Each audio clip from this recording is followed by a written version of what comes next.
Hey, good morning. Ken Walls here. Welcome to Breakthrough Walls. I am really stoked about who I have on today. She's actually turned into a very good friend of mine.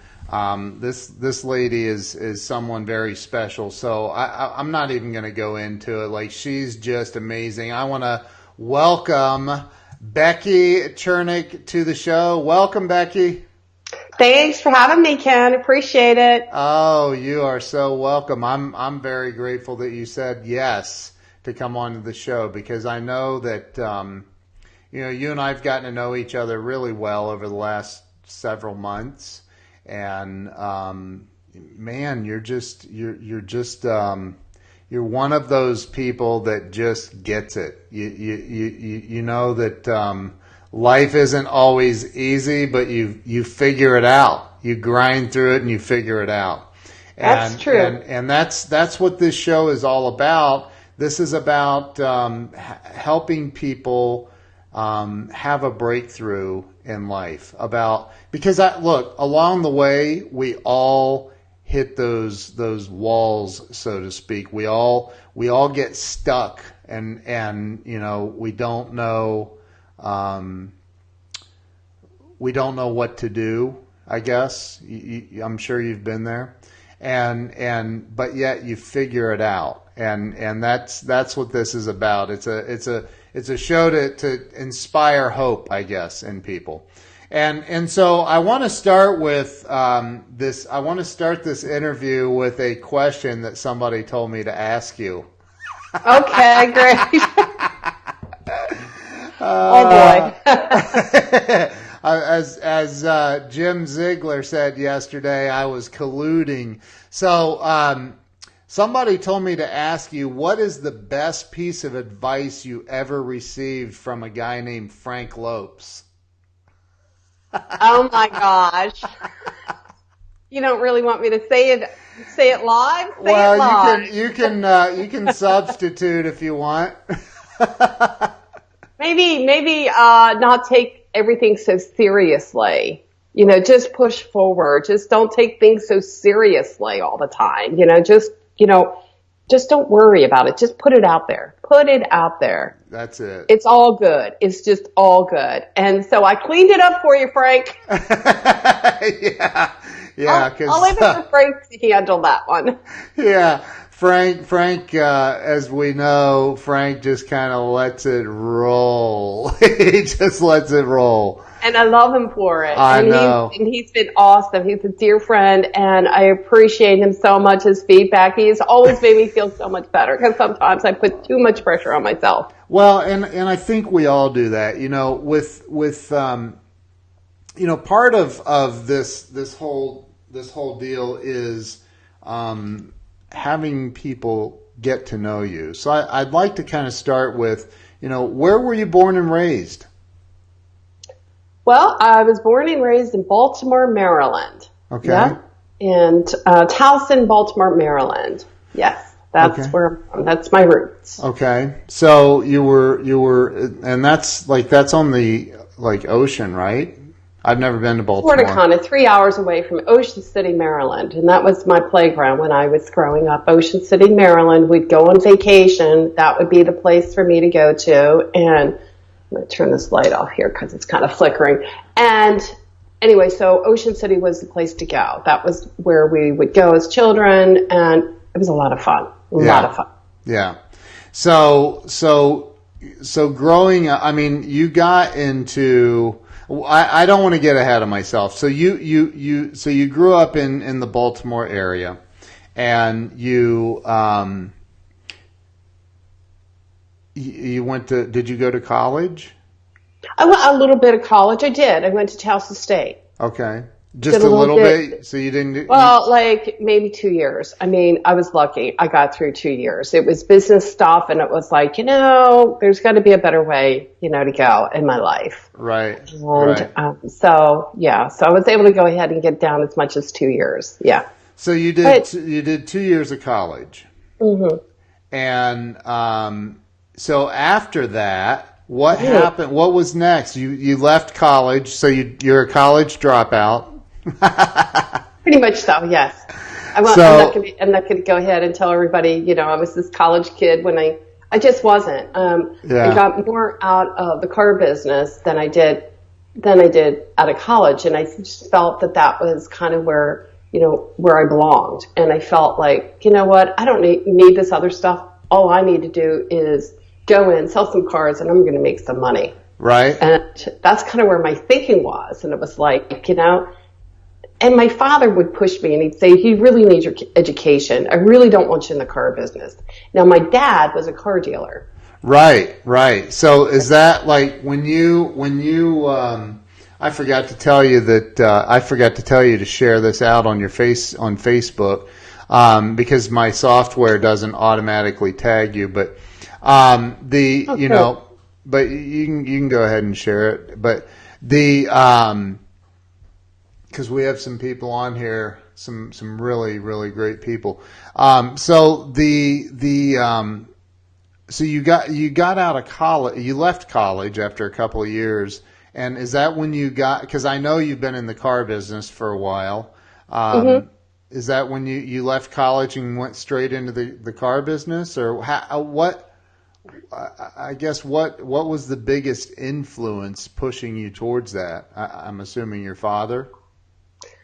Not necessarily. I wish I could tell you that it was because Dad didn't really want me in the car business at all. I mean, it just wasn't meant. Women weren't really, that wasn't the thing. In fact, he wanted me to be a TV reporter.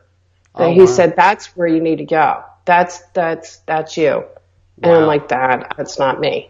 I'm not a TV reporter. He loved Barbara Walters, and he's like, this is your deal. And I'm like, I don't think so, Dad. This is not my deal. I don't know. I don't think so. But, the world was going so quickly, there was a lot of things going on, along those years. I also managed to be married for a couple years, and I also managed during that period of time to have 2 children. And that in of itself was a very interesting and very tough time in my life too. Yeah. That I don't really talk so much about, but it helped me and it pushed me to the point where I was very successful. I'd like to say that helped me to be more successful in my career. In the car business. And that's where I decided I was going to go, because that's where I was going to make all this money. My father was very successful being a car dealer. Yeah. And so going back, I worked at the store, but I left because he also had his dealership in Havre de Grace, Maryland. He was working with Chesapeake Cadillac for many years, and then he acquired his own dealership. So he's up in Havre de Grace, Maryland. I'm there. Okay. But I'm also going to school, and I really wanted so my roots were there. My friends were there. Were in the car dealership, or in that town? More in that town, Baltimore. Okay, did you? So he was a car dealer, like in a Cadillac dealer. Yeah, okay. He was a Cadillac Pontiac dealer. Okay, so your father was a car dealer. Mm-hmm. And at what age did he acquire his own dealership? How old were you? Oh gosh, I don't know. Young? But yeah, in my teens. Okay. So in your teens, you did you start hanging out at the dealership? You can just, Yeah, sorry. Oh, gosh. Okay, here we go again. You're fine. You're fine. Here we go again. I don't know how I touch all these buttons and all this stuff happens to me. Anyway, I'm like, can you believe it? Told you I wasn't meant for TV. You cracked me up. So you were exposed to the car business your entire childhood, pretty much. Yeah, I was. Okay. Yeah. And, that's why, the rat race, the whole of it is just it's in me. It was in my blood. That's where it was. And it was like, I've got this.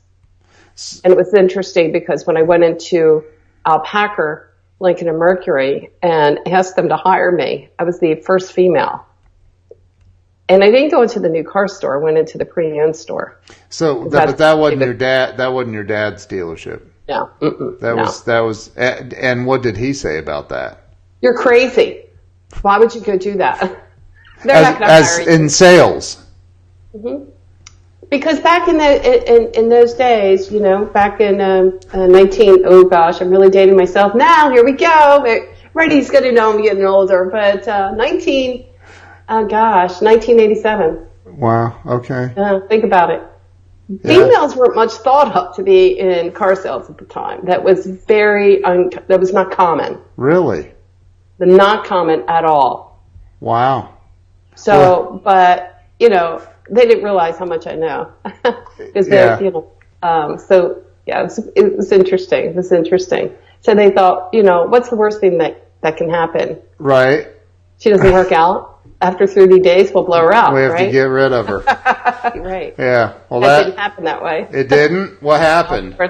I was selling cars. I was making all the money. Everybody realized, wait a minute, this gal, she's got it. Were you the number one salesperson in the dealership? I can't say that. I might have been top three, which is okay, which is pretty darn good for, especially you have to push through because everybody in there, Tom, Dick, and Harry is going to give you a hard time. Were you the number one? Prove yourself, of course. Were you the number one female salesperson? I was the only female salesperson. I know. That was a trick question. It was much fun. It was fun being that, you know what I mean? It was just like I got away with murder. I'll bet you did. But it was fun. It was fun. But it was challenging, It was challenging. You have to have thick skin. And it was just one of those things. It was like amazing. Chuck Studebaker's on. He's a neighbor of yours, right? He lives down there. And he's in the car business too. But, And I know you've heard me say this, and I said it yesterday to Jim Ziegler. I said it to Lisa Copeland. I've said, I'm not in the car business. I've never sold cars in my life. I think I worked one day at a Jeep dealership, and I sold a car that day, but I was like, I can't do this. What do you mean you want me to come in at 9 and work till 9? That's insane. You guys are crazy. And so, but yet I'm surrounded by all these amazing people in the car business. So you certainly, Jim's show yesterday was great. Lisa is phenomenal. She is, an ace in the car business. She's been through a lot. She was a director of finance for some big operations. Yeah. I wouldn't want to be messing around with Miss Lisa. She's incredible. I love that woman. So you were, so you found yourself in the car business after college. But my thing is what was it? Because I feel like there's always something, and I've brought this up in just about every show, but I feel like there's always some kind of, either a person or an event or something that kind of, dictates who we become or sets a path to who we become as adults and has some sort of bearing on that. What comes to mind? Is it your father or is it something else?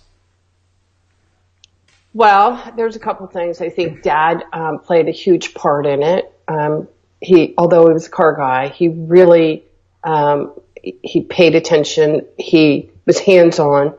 We went to all the best schools. Yeah. I went to Mount St. Agnes, which was a parochial school, and these nuns don't mess around. Yeah. I'll tell you that right now. So it was like, you're not getting away with too much there, Beck. And the thing was, my mom left when I was 3. So Dad had a big responsibility on his hand to take care of us, all of us. Yeah. And so he made sure the school, they took care of all of us. So it was a pretty much strict upbringing, but not in it may be in the school sense. But when it got time, we were allowed to be kids. We were very independent. Yeah. And that was a good thing, and that helped me become independent. Sure. I didn't depend on anyone for the most part, and everything that I wanted, anything I wanted, Dad challenged me and said, "I'm not giving you everything.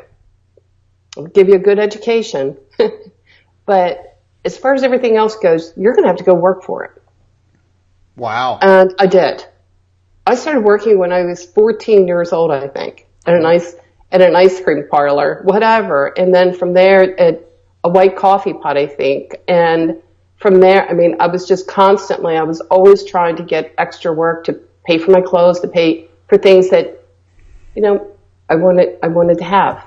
So he was a successful Cadillac dealer, which back in the day, I mean, my grandfather, I remember, I mean, that was the car. That was the status symbol car. Like, my grandfather bought a new Cadillac every 2 years or something. Like, and it was like, I remember the car talked and like it would say, the door is ajar. And he's like, shut up, it's not a jar, it's a door. I was like, I remember that back, when when it was in the 80s. And so, I think that your dad was this successful car dealer, and yet he didn't hand everything to you on a silver platter. Nope. Sometimes I wish that he did. No, I'm not going to kid you. Well, yeah, of course. My first car, it was like a Grand Prix or something, It was a used vehicle. It wasn't new. Wasn't a Cadillac. It wasn't a Cadillac. No, yeah. It was an ugly gray Bonneville. And, but wow. It was amazing. It was an 8-cylinder, and that thing got me to take off on the highway. I got 3 freaking tickets because of it. Wow. Of course, he helped me get out of that, But so you here you were, a teenager. You're working, different jobs, kind of trying to find your way. And I know I have a lot of young people that watch this show too. And it's like, somebody was talking. It was Hank Norman yesterday was talking on something about, he had just talked to this group of 8th graders, and it's like, how do you give an 8th grader, even an 18-year-old? Career advice, because it just, it changes. I mean, it just, right? I feel like you got to follow your soul. You got to follow your passion. One of the things, and I think about this because we think about what other people think too much, right. Like Frank says, right? Yeah. And sometimes you just can't. It's got to be about being an individual, being independent, making your own decisions, follow your passion. I can begin to tell you how many times people told me, no, whatever you do, don't do that, Becky. Right. Bad decision. My dad, and maybe I could have been a TV reporter. I don't know. He also wanted me to be a nun too. Okay. I'm not going there. But I can tell you that wasn't going to happen. Oh, Lord. So I was like, Dad, that's not happening. But here's the thing. I stuck it out. And when you things are going to get tough. Things aren't easy. No. But you just got to push through it. And you got to make that decision. And don't let anyone persuade you otherwise. If this is something that your heart, your soul is telling you to do, then you need to do it. Sure. And quit worrying about what everybody else freaking says. Yeah. Because they don't know anything. I truly, that's it. That's the secret. That's probably one of the biggest secrets to the truly successful. And Hank Norman's business partner, Steve Carlos, was on the show the other day, and he said that's like the number one trait that he sees in these superstars that he's worked with, like Grant Cardone and Steve Harvey and all these big names is they are indifferent. They don't care what you think about them. Yeah, it's not, I feel like when I make a decision, you got to make that decision. Don't worry. I mean, it's your life. Right. Who are these other people to tell you how to live your life, for crying out loud? If it's a good thing, if you're not hurting anyone. Right. If you're following the light. Yeah. And you're following the good, do it. Right. These people, I mean, who cares? This is your life. You're not going to get a second chance. Right. So it's like, what are you doing? Why would you do that? Yeah. Go all in. I agree. That's all you got. So what the hell? What's the worst thing that can happen? What is the worst thing that happens? Right. It doesn't work out. Well, I can tell you a few times things didn't work out for me either. But then it stopped me. Then you make a decision to go do something different. Right. Right. I agree. You know? So you got into the car business. Mm-hmm. What was the first dealership? Alpaca, Lincoln, and Mercury. Lincoln and Mercury. Lincoln and And so you started selling expensive Fords. Yeah, right. Continentals. Yeah. So Cougars. I love Cougars. Yeah. Dating myself. Oh my I know, God. I remember my brother-in-law and sister had one. It was such a nice car. That was one of my demos. Huh? That was a demo. Yeah. Do they even I do had it demos? loaded, Do they man. even do demos anymore? No. No, I don't. Not I a don't think. few dealerships maybe, but nothing like they did in the past. GM or the FI guy. Hey, Richard Trevino's on. Hey, Richard, how you doing, man? So you started there. You quickly became successful at it, right? Yeah, I mean, it took me about 2 to 3 months, and I got it. Yeah, I definitely got it, and yeah, I was selling cars and making some good money. Yeah. But my question is, and because I don't want everybody to think that I'm just bringing people from the car business on here, because I'm not. Okay. But my thing is this: is I think that there's common threads among people who become successful in life, and one of them is the ability to effectively communicate with other people, be able to sell. Mm-hmm. And so my question for you would be, if all of a sudden cars were illegal, right? No longer allowed to move metal in this country. Like what would you think you'd be okay? I definitely. What would you do? It doesn't matter. You know what they used to tell me, Becky, you can sell about anything. Right. Then you just pick up and sell something different. You know what I mean? You're like, I guess I'm selling horses and buggies. Well, someone asked me if I would go ahead and train horse carriages or something like that. And I'm like, well, I haven't thought about that, but what the heck? Yeah. Whatever it takes. Right. So you were very successful in so what happened? Because I know eventually you weren't on the lot, you weren't on the showroom floor anymore. You moved up in these dealerships. Was it that one that you started the climb, or was it something else? What happened after? No, actually, I left that dealership, and then I went to a Ford truck dealership. And so I decided that, wow, Ford did not, or for the most part, new cars at that time did not have a Moroni sticker. The what? And they didn't have a Moroni sticker. What's that? The sticker, the pricing. Oh, okay. On the vehicle at that time. Okay. So we could literally sell these vehicles for however much you could get away with. Wow. I'm like, I'm all in. I'm all in on that deal. I'm selling trucks. Oh, jeez. And I loved it. I was the first female there too. How'd you do with that? Well, I did great because, in fact, I got promoted into F&I. F&I. Yeah, finance and insurance. Okay. Finance and insurance department. And, I mean, talk about ownership. I loved it. It was definitely meant for me. So that's me. The F&I that's the final stop before you leave with your new car, right? Yeah, definitely. Yeah. So that's where they sell you all that stuff you don't need. I'm just kidding. There's always a value to something, dear. I know. Just got to find out what it is. I'm kidding. But the F&I, that's where all the paperwork signed. That's where they talk to you about the insurance and all the other stuff. So how did you do with F&I? I did really, really well with it. Did you? Really well. Oh yeah. Very well. Learned a lot of stuff over the years. Yeah. Yeah. Oh yeah. So it was a lot of fun. A lot of fun. but The car business is a lot of fun. yeah, It's challenging, but it's a lot of fun. There's nothing better. There's nothing better for me. When someone tells me you can't do something, Becky, Yeah. I just like to prove them wrong.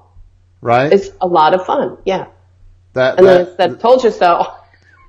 That all probably boils back to your dad telling you not to get in the car business. Exactly. Right?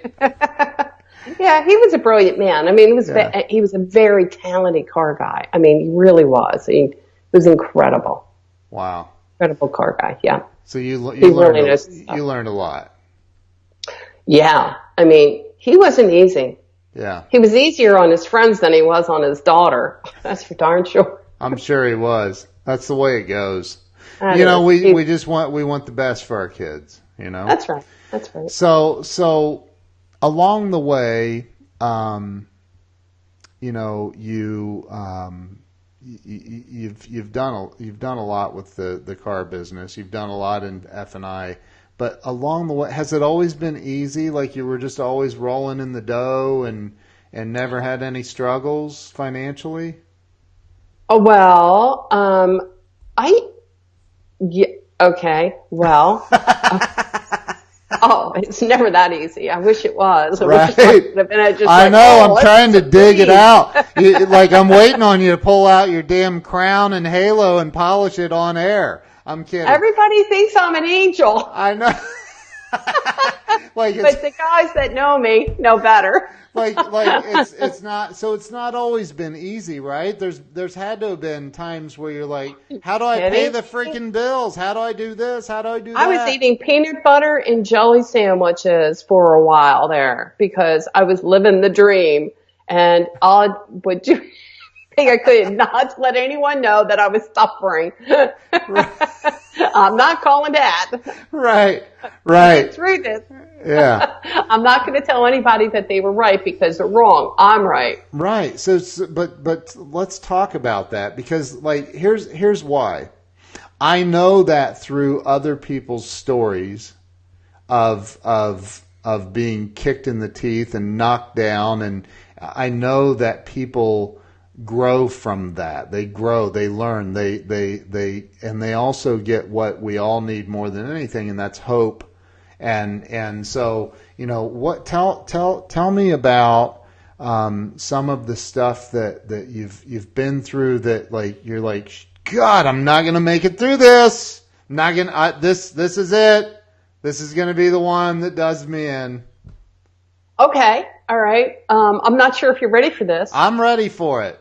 I don't know, Ken. I just don't know, but we'll see. Unless it has something to do with something I did wrong in your life, and then I'm not ready to hear that. Not you, Ken. I love you. I'm just kidding you. You always push me, man. I like it. Yeah. But years ago, I think I mentioned there was a point in my life which I don't talk about in my bios. It's not mentioned anywhere. Right. It's sort of kind of flushed out. Right. And I had 2 children. And what people don't know was I went through a really tough time and a nasty divorce. And I was supposed to have joint custody.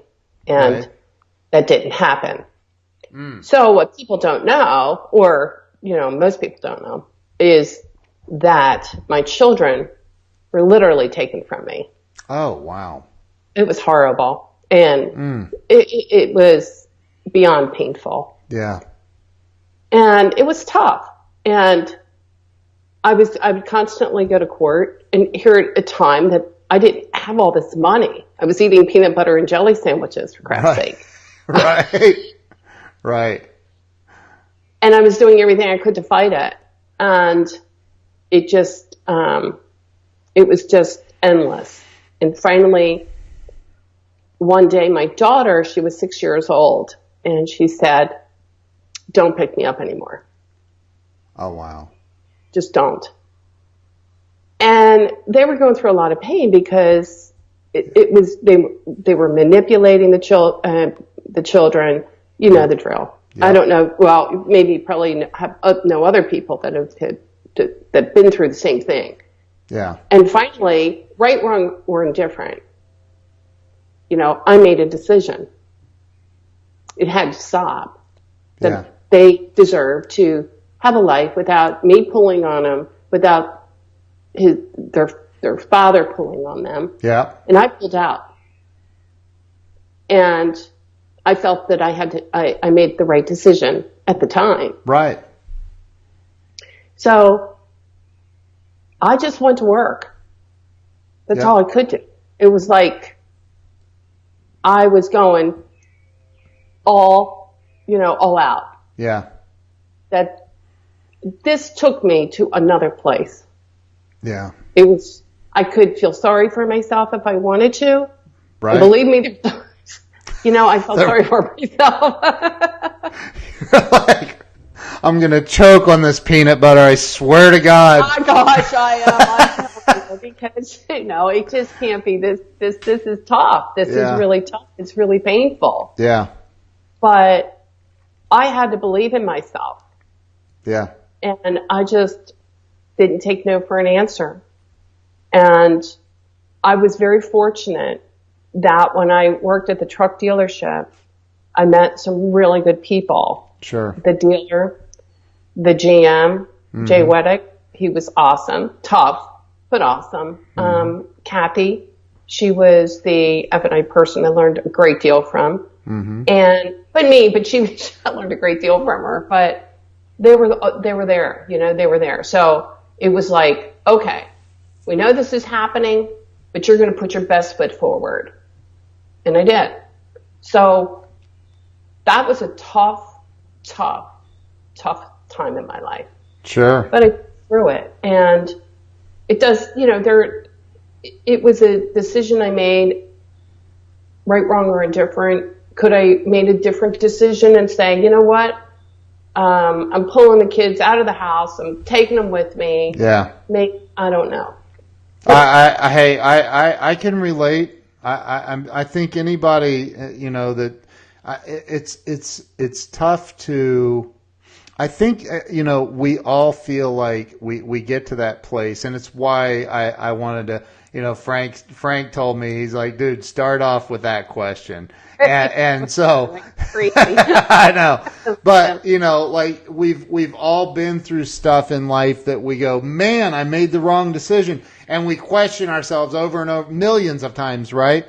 And it's like, it was a decision, right, wrong, or indifferent, as you said. Like it was a decision. You had to pick a lane and decide, am I going to, because I've been there with my own oldest daughter, and it's like, you go, man, am I making, what do I do here? Do I keep this pulling, and what's that do to the child? And so I get it. I totally 1000% get that, and I can relate to that. And it's a very, very painful thing to do.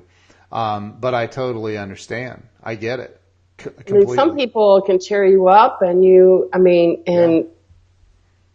for me, it was like, that was a motivator for me. Sure. Believe it or, as painful as it was was like, you're not going to win.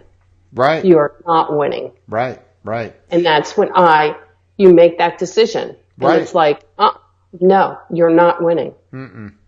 I'm doing everything, whatever I have to do to make this work. So you stay. How long were you at that truck dealership then? I don't know, maybe a year, 2 years. Oh, okay. Yeah. So did you go to another dealer? I actually had to make more money. Huh? I wanted to make more income. It was funny because as much as I learned a great deal, and I did. I love those guys. Yeah. I love Ron Bortnick. I love Jay Weddick. I love those guys. I really do. Yeah. We had a good time. It was like I would have that conversation with the owner, and I said, the way I look at it, this pay plan, some of these products it's actually costing me to sell. I said, we need to revisit it. Yeah. And so he had a certain way of looking at things, and I had a certain way of looking at things. Sure. And I was going to be a star. And I was going to be the best F&I director in the country. That was my goal. I said, I don't really care, but that's my goal. That's what I'm going after. So what was next? What happened next? I went to a dealership, I believe a Cadillac dealership, where I became I was their director of finance there. Okay. And that was fun. But then later I actually became, when you say that, I was like, you had your own store. But then eventually I became a director of finance for some of the larger stores in the Washington, D.C. area. And wow. I was pushing it. It was pushing it. And I had a lot of fun. Yeah. A lot of challenges.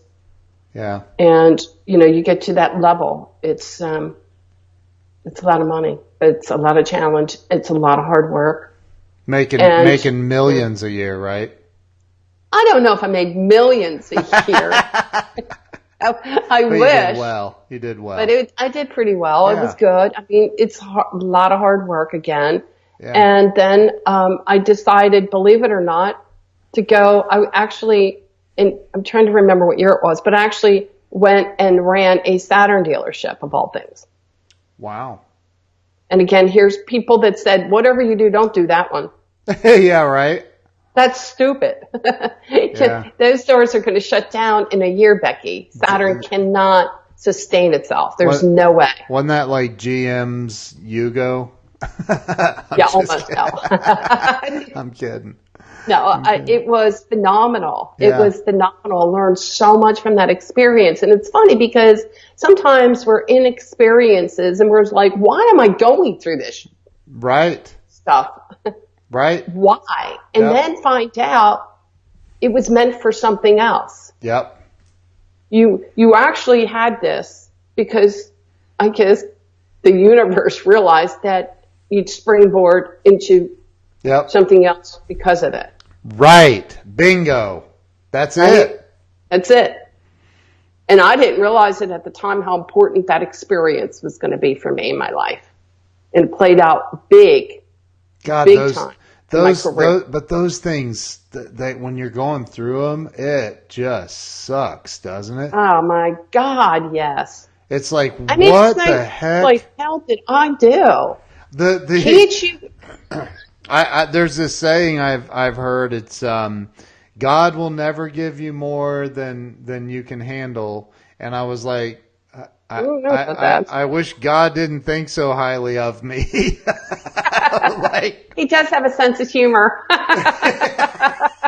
Right. That I have found out. Right. Try this one on, Chernek. Yeah, right. Chuck Studebaker just said, another Saturn survivor. See, he knows. I say Saturn. Yeah. My gosh, yeah. So okay, so the Saturn debacle, I'm just kidding. So the Saturn thing, you learned a lot from that. What was next for Becky? Well, then I jump ship, and I'm thinking, I can't remember at that point. Then I'm working for JM&A. Okay. JM&A, Jim Moran and Associates. I'm like, this year's 1995 now. Yeah. I feel like I'm in a time capsule. Right. 1995, I show up, JM&A. Yeah. Right.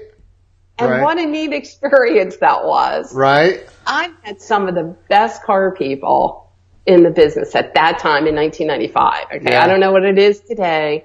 Can't really talk about today. But back in 1995, there's some real car people. Yeah. And not many females again. Not many females. You're like breaking the mold everywhere you go. You're like, I love Lisa so much because she can relate, right? Yeah, right. And it's like, yeah, she had a big time store. But the thing is, with this JM&A thing, it was, oh my gosh, a lot of work because you're in dealerships all over the United States. You're either taking deals, you're, training, you're doing whatever that you got to do to make things happen, to turn the numbers, to turn the performance. So you're, whatever it takes. And you're working from bell to bell and you're traveling and the suitcase all the time. On an airplane? Yeah. On an airplane, on a bus, whatever, that freaking bicycle, didn't matter. You're going to show up. You said a bicycle? Wow. Oh, Wow. whatever it takes. It was like, I don't care what you do, but you better be here at 9 o'clock. Were there a Come lot? heck or So high. they had a lot of locations, a lot of are they're a dealership group? Are they have dealerships? JM&A is an insurance provider. They Oh, have the my Toyota bad. distributorship in Deerfield Beach, Florida. Okay. Jim Moran, the courtesy man, Okay. and a big finance and insurance company. Okay. So my dream so they say, okay, well, the benefit of working with JM&A is that eventually you'll get off the road and you're not going to have all these retail hours. Okay. So Gotcha. the thing is like you can actually enjoy your life Right. and enjoy your family. Retail is tough. Retail is bell to bell. Yeah. I mean, if you're going to make any money out of it. Yeah. So I Sure. was like, that's kind of interesting. Maybe Yeah. I could, enjoy a little bit of life, right? Time with Right. my family. Right. So, but you've got to pay your dues. I was 18 months on the road. I'm Wow. like, you guys have got to get me off the road here because something's going to pop. Right. This is like, are you kidding me? I'm like, what is it? What's wrong? What's wrong with me? So, but you were there. You obviously shined, and did well. Like at some point along your journey, you made the decision that I can't work for somebody else anymore. I've got to do my own thing. Yeah, absolutely. And I want, and for anybody that's watched the show so far this long and they're still in, I kind of want to hear your take on, and I don't want you to call out specifics like names or whatever, but there was a point where, and I'm guessing here, by the way, but I would imagine there was a point where, it became too much trying to live up to somebody else's expectations of what you should be doing as their employee, and you're like, I just gotta, I got a better way, at least for Becky.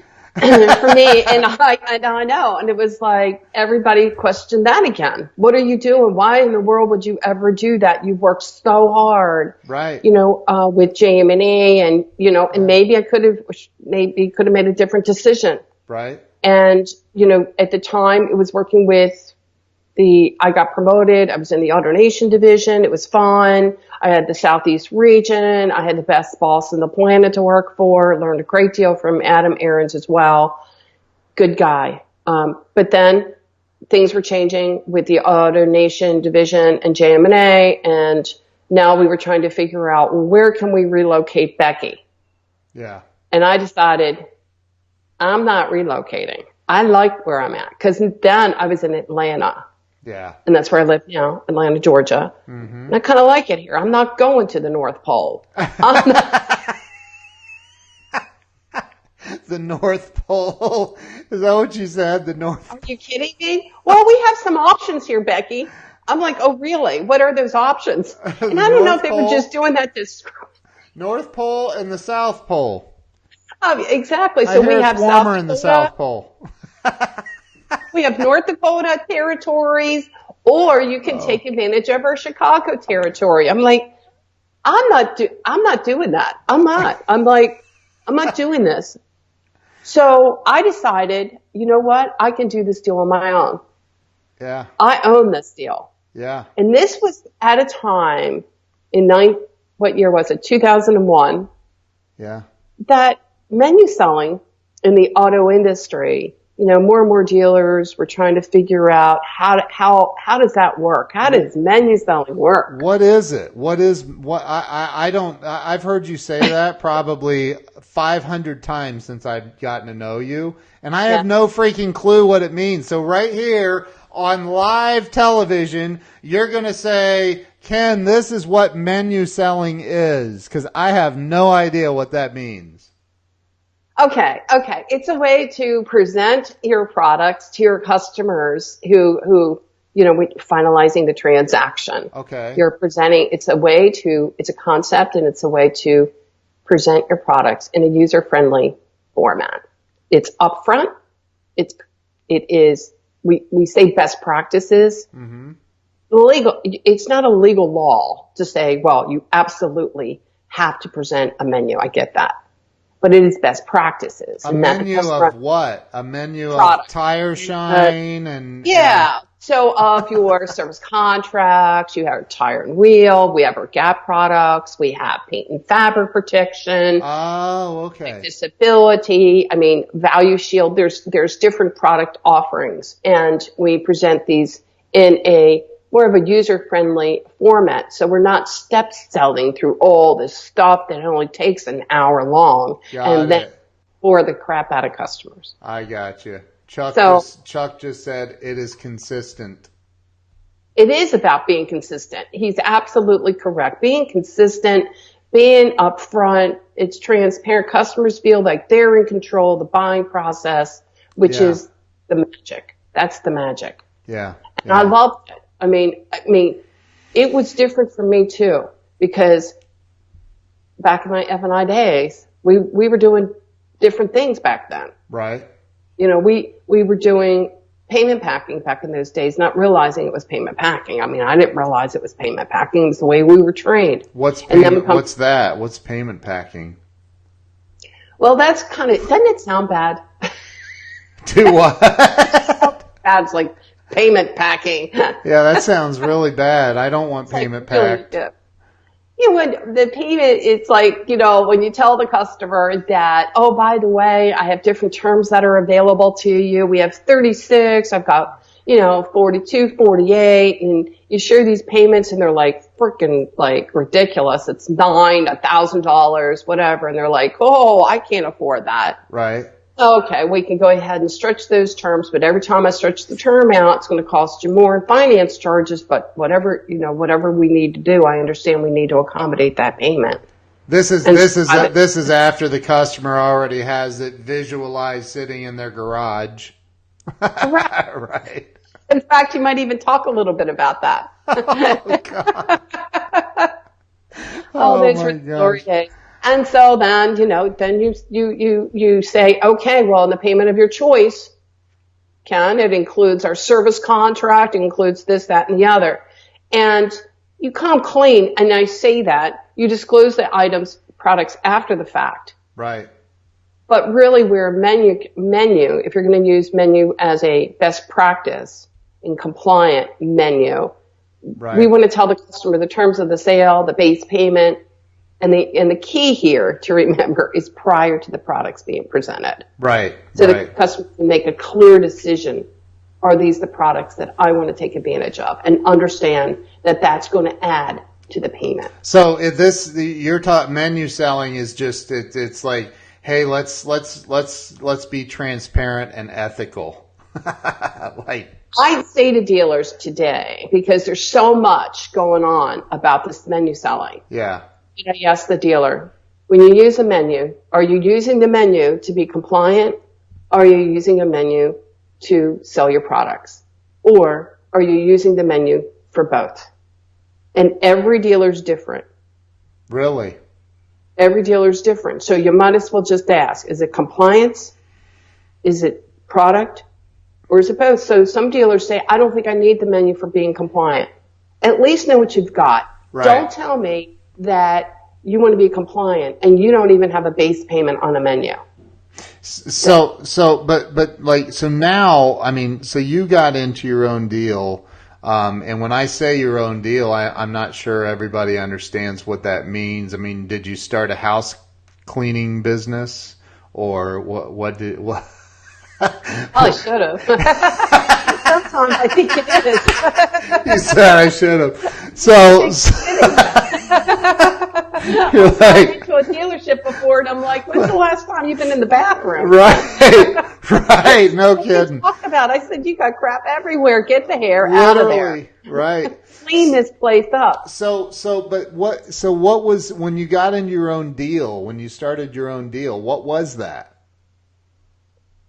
Oh, okay. Well, going in helping dealers to be able to implement this process menu Okay. into their stores and to make it actually work. Okay. Because, just because you say, oh, I want to do this. Right. Okay, well, there's steps to it. You can't Sure. just go, I'm signing up for it. I'm going to make $1 billion. Right. I wish life was that easy. Right. But there's certain processes that you have to implement to be successful with this deal. Right. It still frustrates me today because is this, and again, I'm going to push I'm going to push you here. I want to know, is this a factual statement or is this Becky's opinion? Becky's opinion as far as what you just said. No, it is factual and Gotcha. it is proven. Okay. And if in fact we get every player on board and streamline this process and actually work cohesively between the desk and the F&I department, right, you will see a huge impact. Absolutely all day long. Menu selling isn't menu, to me, it is not. It takes the entire, it's a culture. So, but like, I know that I know you have a bunch of really big clients, dealerships that hire you. You go in, you audit, you help them really fine tune things and become more profitable and get better in their processes.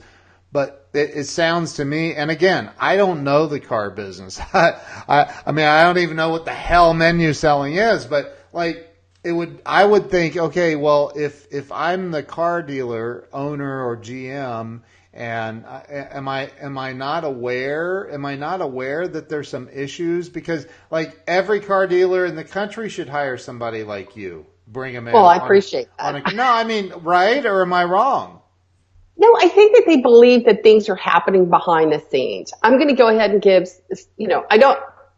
I'm thinking that they believe that things are happening when they're not. And we have a saying in the business. There was an individual, Mr.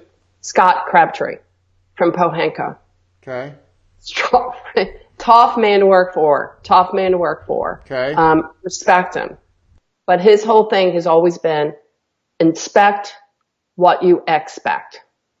Inspect what you expect.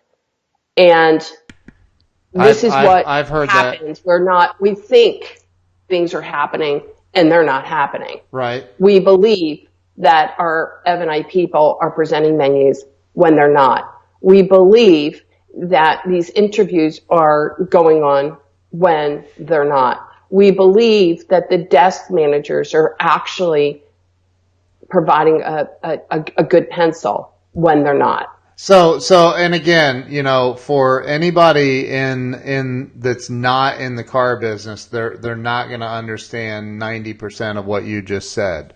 So think about it from in lay terms, and in fact, take what you're saying and say this could be the case in any kind of a business, right? If Absolutely. The owner or the manager is running a McDonald's, for example, and they don't have these systems and processes and checks and balances in place that you go in and help dealers establish, then they're going to be losing money. Correct. And so I think this is like when we talk about the evaluations, if you will, the audits. I don't care what kind of business that you're in, but I think it's always best to have a outside third party perspective. I totally agree with that. Totally agree. So what's the and we're running tight. We're about 5 minutes out. Okay. So what would be, taking all of your experience, obviously 90% of your experience is in the car business, which is phenomenal. I know you very, very well. You're a good friend, and we talk often. In fact, when a couple of days go by that I don't hear from you, I wonder what did I do wrong? Why hasn't Becky called me? I'm kidding. But you know what? Because I know that you've had tragedy strike in your life. I know you've had a lot of events occur that you is very, very difficult for anybody to get through. What's for the person that's stuck? You know, like they just don't know how they're going to get through this. They have no idea how they're going to get through whatever it is. It doesn't whatever it is. It doesn't matter what it is. It's to each individual person. I believe it's subjective. So you know, when I as you know, I'm a recovered alcoholic, and I remember I used to dramatize everything. And a friend of mine used to say, "Dude, alcoholics don't know the difference between a broken shoelace and a death in the family."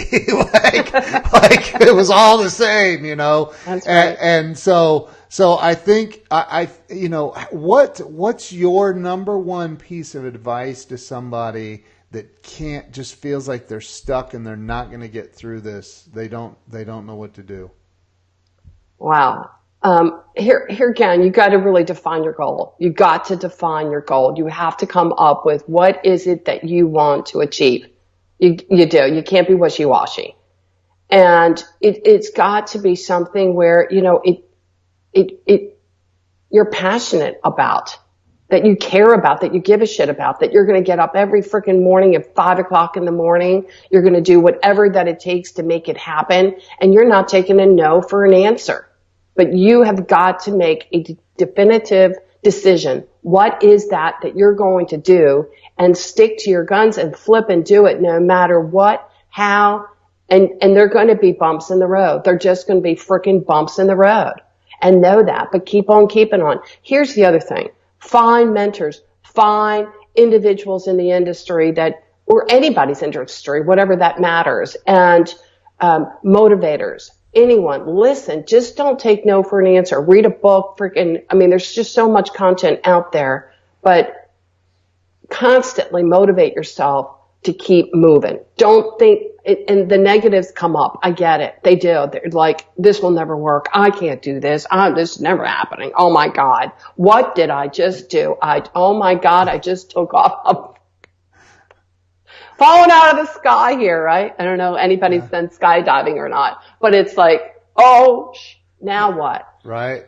You just gotta go ahead and make it happen, and just don't take no for an answer. And I know sometimes it's easier said than done. I get that. And I know sometimes we're going to be up. I mean, there's plenty of nights that I've been up thinking, what the freak did I do to myself? But I am who I am. Right. I can't stop it. I am who I am. I'm me. I'm Becky. And you know what? These are things that I want in my life. I've had good times. I've had challenges. But frankly, at the end of the day, I wouldn't want it any other way. I'm proud of the fact that I got through some of this stuff. Right. And, you know, could we have made better decisions? Of course we can. We've all screwed up. Yeah. All right. So what? You get back on the bike again. And you keep on doing it until guess what? Until what? We're no longer here. Right. One of the things I didn't share with you, my son passed away in September of a brain bleed, and it was a shock. It was instantaneous. I mean, I was talking to him 1 hour, and the next hour I wasn't talking to him. Oh my God! So you got to understand that life is precious, and you just got to don't listen to other people tell you or doubt you. Screw them. Yeah. Care about yourself, and just go all in. It's your life, and take advantage of it. It's a good life, and you got to just take advantage of it. And wow, you're right. You're right. I'll tell you what. I woke up, and I'm telling you right now, it wasn't easy, and it's like, oh my gosh, you know, here my own son has passed on, and you just dive deep. You dive really deep, Sharon Lecter went through that.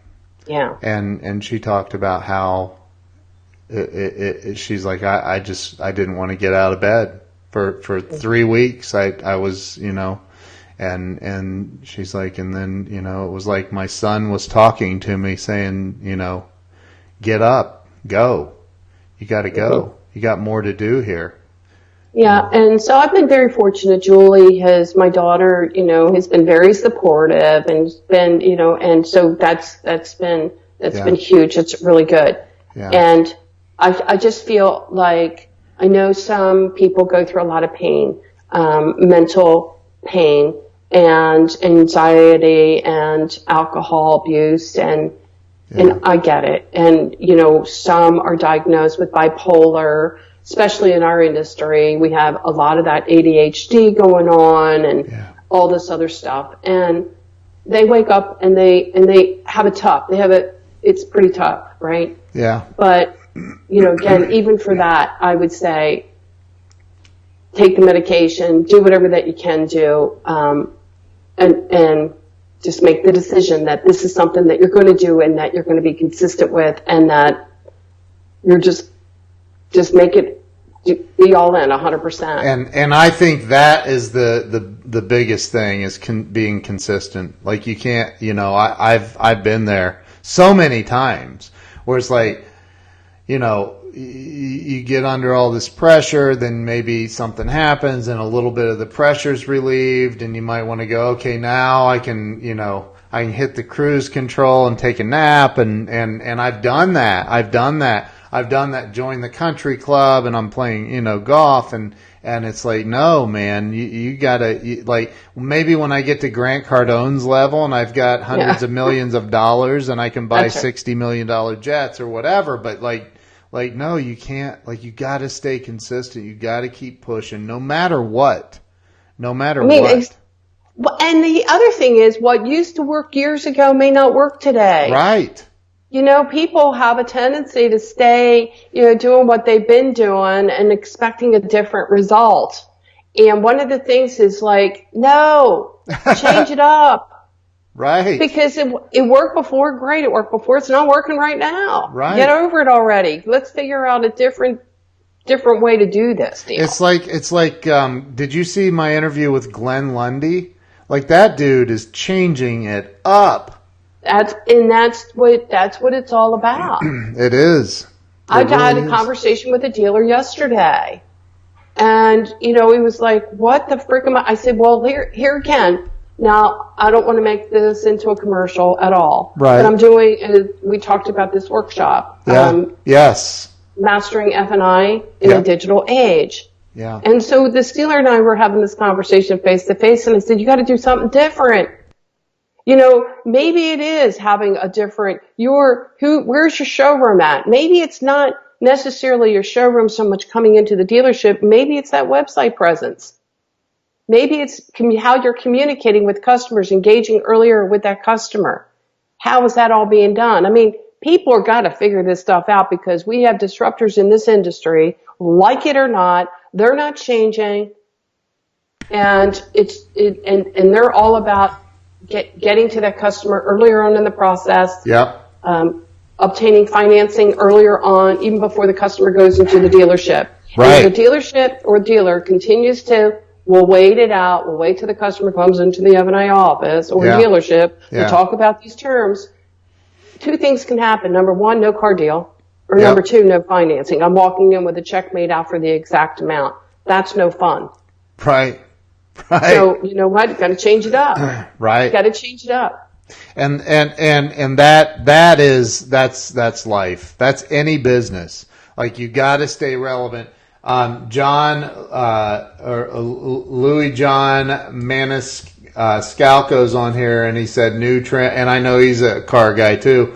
New trends and ways of doing business, and but that's not just for the car business. And yeah, you're doing this workshop. I know you're doing this workshop, and people need to be there. Like and you're very personalized, hands-on training kind of person, and like people need to be at that if they're in the car business and they want to continue to evolve. They need to be Here's there. the thing. I'm not asking people to change anything. Right. I'm asking them to listen, Right. to understand what's going on in the industry. Right. That's all I'm saying. If Right. you want to keep doing what you've been doing and you're doing a great job doing it, Right. or you think that while what you're doing is good, at least find out what the heck is going on behind the scenes. Yeah. That's all I'm saying. We have got to do an intervention here. Yeah. I want to wait, just like I did when I started my company on menu selling. Yeah. These guys were freaking out on me. Yeah. They're like, there's no way you could be upfront, Becky, and still be profitable. There's freaking no way. Right. And so we're at the same place. We're at the same place. Yeah. And now we're talking digital, being online. Yeah. That's where the touch point is, meeting the customer earlier on. And that's a touchy point for many of these dealers. They're like, I don't want to wait a second. Now you're touching on a place I don't want to touch to. And I'm like, I get that, but other people are. So what are you going to do? Not do it? Well, and that's the thing. I don't care if it's with again, car dealerships, F&I. I don't care what it is. It could be, getting your carpets cleaned. You can go to YouTube or Google now and type it in and learn everything that you need to learn just by sitting and watching a 5 or 7 minute video on YouTube. You can learn everything as a consumer, everything you need to learn about what's going to happen at the car dealership, what an F&I, what they're going to try to do, and people are doing that. YouTube's the second largest search engine in the world, owned by the largest, and people need to realize that there's a lot of information out there. This will be up on YouTube later today. So there's there's a lot of information and it's going out on the digital TV network I have too. So people need to wake up. They need to wake up and so for the entrepreneurs, for anybody going through anything right now that they feel like they can't get through. Becky, I think, you've been through it. You've been through the worst thing that could possibly happen, and that is losing a child. And you continue to push through it, and you continue to shine like the diamond that you are, and you continue to do great things in your industry. And I am beyond, we're out of time, by the way. We're over. Sorry. But no, it's not your fault. But, are there any other parting words you would like to leave my audience with before we end this?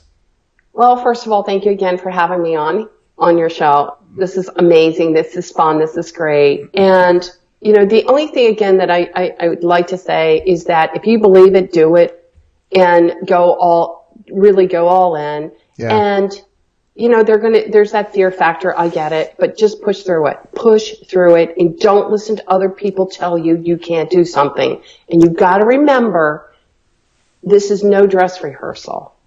That's Life right. is not a dress rehearsal. That's right. So if you believe in it, freaking man, go do it. How do you know what's going to happen tomorrow or whatever? Just be it. And that's it, man. That's it. Thank you. Thank Becky, you. Thank you so much for being on. To everybody that's on here that shared this, that liked it, that loved it, everything, I really appreciate all of you. Thank you for following the show. And look for Rebecca Chernek on social media. She's everywhere. So look her up, follow her. Becky, thank you so much. Thank you. Appreciate it. Chuck Studebaker, thank you. Appreciate you being here. And we will see you guys tomorrow. Have a great day. Peace out.